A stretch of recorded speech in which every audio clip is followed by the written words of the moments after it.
Well, let's talk about this a little more. I'm joined now by Martyn James, who's a finance expert. Thanks for coming in. I suppose it is worth reminding ourselves that this is an American phenomenon where businesses get themselves back into the black, that's where the name comes from, by selling so much stuff. So it's clearly good for business. Is it good for consumers?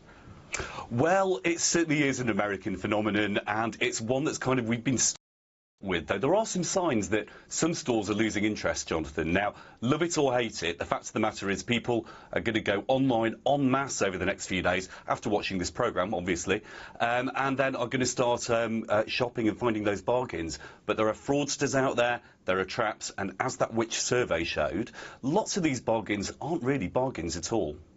So is it really a case of if it looks too good to be true, it usually is, you know, substandard brands that are slashed in half price, but you'd never pay the full amount for it anyway? Well, absolutely. I used to say to friends when we saw those pictures a few years ago of people going all mad at supermarkets trying to fight for televisions, they were never any brands you'd heard of. I think something happens to us British people when you put a sale sign on something, and reason often goes out the window. I can be just as easily affected. I ended up with tons of electric toothbrush heads after a Black Friday sale last year that I convinced myself I needed, and they're still gathering dust in my flat. I mean, I couldn't think of anything worse than going shopping on Black Friday, but maybe I'm being a bit too cynical. Are there any bargains to be had? Well, there certainly are bargains to be had, but it makes sense to just pay a couple of, have a few tips first to kind of bear in mind. And the most important one of all is to be a cynic when it comes to prices. Now, if you're going to buy something at Black Friday, don't just click on it and buy it straight away. Those countdowns, those deadlines, they can all be there designed to get you to cough up quickly without checking. It doesn't take a moment to go online and check the recommended retail price for an item. And there are also free apps that you can download that price track goods across the year, so you can see whether you're getting a bargain. So be a cynic first and foremost.